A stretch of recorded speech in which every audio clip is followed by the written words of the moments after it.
I didn't believe in ghosts, at least not until last summer. I'd been asked to house sit for my aunt while she traveled for work. She has a beautiful old farmhouse tucked away in the country, quiet and peaceful, or so I thought. It was just supposed to be a week of looking after her plants, taking care of her cat, and getting some time away from the city. But from the moment I stepped into that house, something felt off. The first night was calm enough. I settled in, made myself some tea, and was about to go to bed when I heard the faintest sound of whispering. I brushed it off as the house settling, or maybe the wind, but a feeling crept over me, prickling my skin, making me feel like I was being watched. I turned, expecting to see the cat or maybe a shadow, but there was nothing. The second night, I decided to sleep in the guest room downstairs. It was cooler, and it had a big window that let in a lot of light. As I lay there, the feeling returned, stronger than before, like someone was standing in the corner, watching. I tried to ignore it, but I couldn't shake the feeling that I wasn't alone. I reached for my phone to turn on the flashlight, and that's when I saw it. Just a glimpse at first. A figure standing by the door, almost like a shadow, only darker, denser. I sat up, heart racing, convinced I was seeing things. But the figure didn't disappear. Instead, it moved, slowly gliding across the room toward the window. It was then that I noticed the air had gone icy cold, like something had sucked all the warmth out of the room. I stayed perfectly still, watching as the shadowy figure lingered by the window, then slowly faded into the wall. The room warmed up and everything was quiet again. I barely slept that night, waiting, half expecting it to return. The next morning I told myself I'd imagined it. But when I went into the kitchen, I found the cat hiding under a cabinet, eyes wide and fur on end, like it had seen the same thing I had. Trying to shake off my fear, I decided to distract myself, clean up the house, do some laundry, anything to keep my mind off the guest room. That night, I decided to stay in the upstairs bedroom instead, hoping I'd feel safer there. But around midnight, I woke up to the sound of footsteps, slow and deliberate, coming from the guest room below. The creaking of the old wood echoed through the house, like someone was pacing back and forth. I sat up, frozen, listening as the footsteps stopped, right beneath my room. Then, I heard the whispering again, clearer this time, like a soft murmur. I couldn't make out any words, but it was getting louder, as if it was right outside my door. I stared at the door, praying it would stop, that whatever was out there would go away.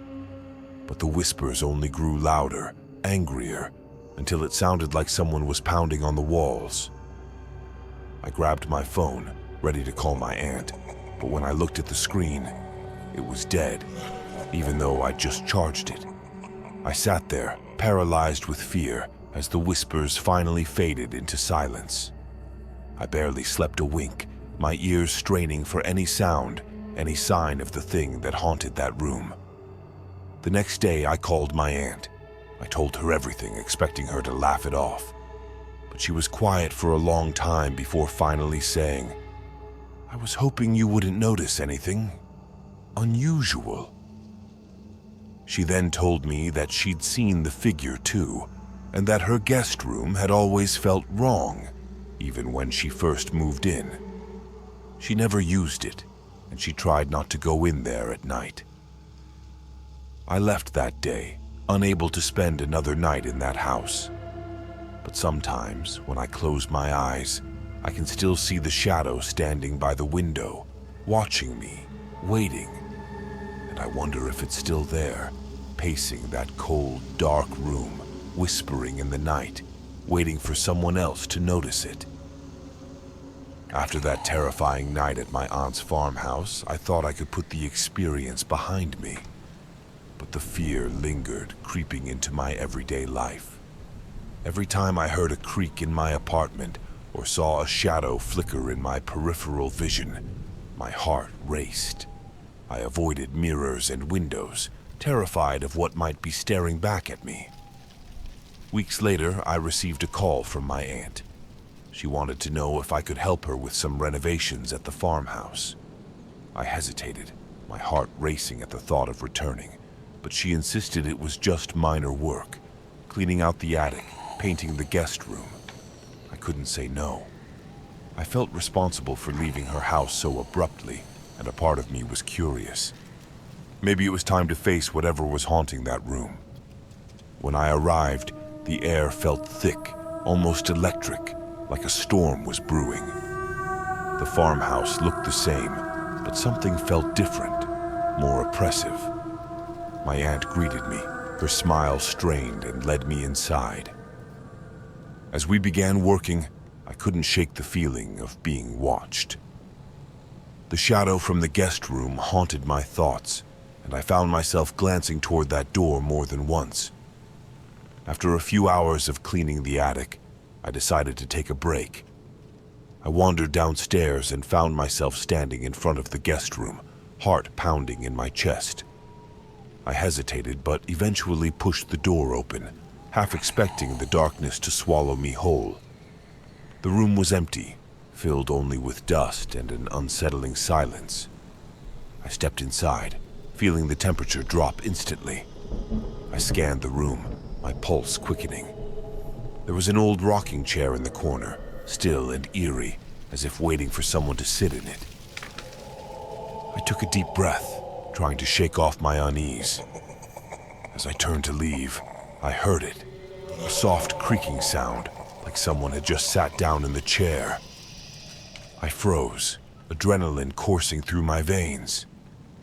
I turned slowly, heart racing, and saw the chair gently rocking back and forth, though no one was there.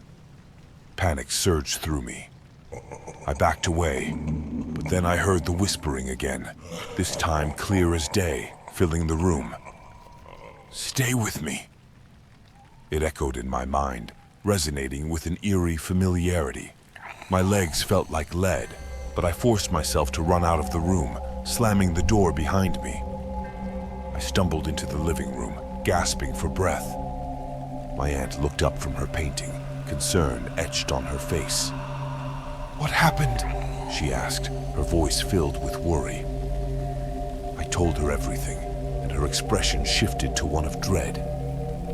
"That's not the first time I've heard those whispers," she admitted, her voice trembling. "I thought it was just my imagination, but they've been getting louder since you left." We decided to investigate together. Armed with flashlights, we ventured back into the guest room. As soon as we stepped inside, the air grew heavy, almost suffocating. We aimed our flashlights around, illuminating the dust motes that danced in the beam. I noticed a small trunk in the corner, partially hidden under a sheet. Curiosity overcame my fear, and I approached it, my aunt following close behind. As I lifted the lid, a gust of cold air burst forth, carrying the faint scent of flowers mixed with decay. Inside, I found old photographs, images of a woman in a white dress standing in the very room we were in. Her smile was haunting, eyes sparkling, but there was something unsettling about her gaze, as if she were looking right through me. Suddenly, the whispers grew louder, now sounding like a chorus. "Stay with us! Stay forever!" The temperature dropped even further, and I felt an icy hand grip my shoulder. I spun around, but there was nothing there. My heart pounded in my chest as I backed away from the trunk, my aunt's face pale with fear. In that moment, the rocking chair began to sway again, this time violently, creaking loudly as if someone was furiously trying to escape its grip. The whispers turned into a roar, drowning out my thoughts. "You can't leave! You belong to us. I grabbed my aunt's arm, pulling her toward the door, but it slammed shut on its own, trapping us inside. I felt a surge of panic. I screamed, pounding on the door, but it wouldn't budge. The whispers turned into a cacophony of anguished voices, each one more desperate than the last. Then, out of the corner of my eye, I caught a glimpse of the woman from the photographs, standing right beside the trunk, her face contorted in anger and despair. Her mouth moved, forming words I couldn't hear over the chaos. Why did you leave me? Why won't you stay? Just as I thought we were done for, the lights flickered and the door flew open, throwing us out into the hallway. We stumbled backward, gasping for breath, the whispers now fading into silence. My aunt looked at me, eyes wide with fear and realization. We need to leave, she whispered, her voice shaking. Without a word, we grabbed our things and fled the house, not looking back. I don't know what that woman wanted or why she was so desperate for us to stay. All I knew was that some houses are better left abandoned. But sometimes when the wind howls or the lights flicker, I still hear her voice haunting my dreams, reminding me, you can't escape. You belong to me. Weeks passed since we fled the farmhouse, but the haunting never left us. My dreams became nightmares, filled with the woman's anguished face and her chilling whispers. You can't escape. You belong to me. One night as I lay in bed, the air grew thick and oppressive. The lights flickered, and I felt that familiar cold seep into the room. I tried to convince myself it was just my imagination, but then I heard it, a soft, rhythmic creaking, like the old rocking chair in the guest room. Suddenly, the shadows deepened, and I saw her silhouette in the corner, her white dress swirling as she approached. You left me, she hissed, her voice dripping with malice. Now you'll pay the price. I screamed, but no sound escaped my lips. As she reached for me, her icy fingers wrapped around my throat, choking out my breath. The world around me blurred, and I realized I was no longer in my room, but back in the guest room of that cursed house, trapped in the mirror's reflection. As she smiled, I understood the truth. I would never leave. I was now just another whisper in the darkness, forever bound to the shadows of Valley Road.